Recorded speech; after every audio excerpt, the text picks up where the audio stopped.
അസ്സലാമു അലൈക്കും വറഹ്മത്തുള്ളാഹി. സഹോദരങ്ങളെ, നമ്മുടെ ഈ കാലഘട്ടത്തിലുള്ള നമ്മുടെ മക്കളിൽ പലരും റീൽസിന് അടിമകളാണ് അല്ലെ.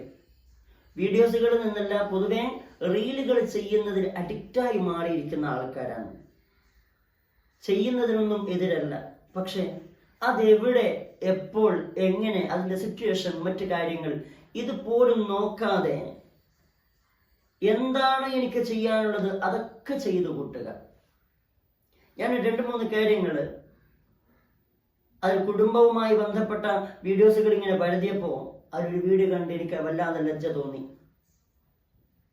2 വീഡിയോസുകളാണ്. ഒന്ന്, തൻ്റെ അമ്മ പ്രാണവേദനയുമായി ഹോസ്പിറ്റലിൽ കിടക്കുവാണ്. ആ റൂമിൽ ഇങ്ങനെ ബെഡിൽ ഗ്ലൂക്കോസും കയറ്റി ഇങ്ങനെ കിടക്കണ അമ്മ. ആ അമ്മയുടെ ഇപ്പുറം വന്ന് മകള് ഡാൻസും കളിച്ച് വീഡിയോ എടുക്കുവാണ്.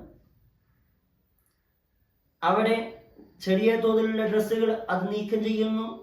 പാട്ടിനനുസരിച്ച് കുലുങ്ങിയൊക്കെ നടന്ന് വീഡിയോ എടുക്കുകയാണ്. അമ്മയാണെങ്കിലോ ആ ബെഡിൽ പ്രാണന് വേണ്ടി കഷ്ടപ്പെട്ട് കിടക്കുന്നു. മറ്റൊരു വീഡിയോ കാണുമ്പോൾ വല്ലാതെ ലജ്ജ തോന്നിപ്പോയി. എൻ്റെ ഭാര്യയും ഭർത്താവുമാണ്, അവിടെ കിടക്കുകയാണ്.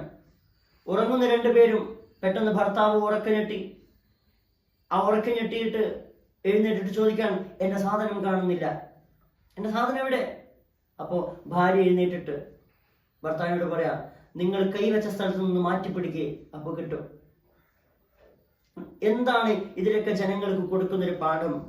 ചെറിയ മക്കൾ പോലും കാണുന്നതായ ഈ ഓൺലൈൻ മാധ്യമങ്ങളിൽ നമ്മൾ കൊടുക്കുന്നതായ വിഷയങ്ങൾ, കണ്ടന്റുകൾ നമുക്ക് പണം മാത്രം മതി എന്ന് ചിന്തിക്കരുത്. നമ്മൾ ചെയ്യുന്നതിന് ഒരു അന്തസ്സ് വേണം. അതിൽ എന്തെങ്കിലും ഒരു പാഠങ്ങൾ വേണം മറ്റുള്ളവർക്ക് പഠിക്കാൻ. അതല്ലെങ്കിൽ മറ്റുള്ളവർക്ക് എൻജോയ്മെന്റ് ആയിക്കോട്ടെ, പക്ഷെ അത് മോശമായ രൂപത്തിലാവരുത്.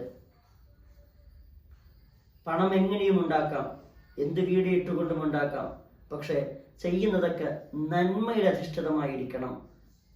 അതല്ല എങ്കിൽ നിങ്ങൾ മനസ്സിലാക്കേണ്ടത്, ഓരോരുത്തർ ഇത് ചെയ്യുമ്പോൾ പിൽക്കാലത്ത് നിങ്ങളുടെ മക്കളും ഈ വീഡിയോസുകൾ കാണും. ഇതെന്റെ അമ്മയല്ലേ, ഇതെന്റെ അച്ഛനല്ലേ, അല്ലെങ്കിൽ ഉപ്പയല്ലേ, ഉമ്മയല്ലേ, അയ്യേ എന്ന് തോന്നിപ്പോകും. അവരോട് എന്ത് പറയും? അവരോട് എന്ത് മറുപടി പറയും? ഏതായാലും നാഥൻ നമ്മളൊക്കെ നന്നാക്കി തരട്ടെ.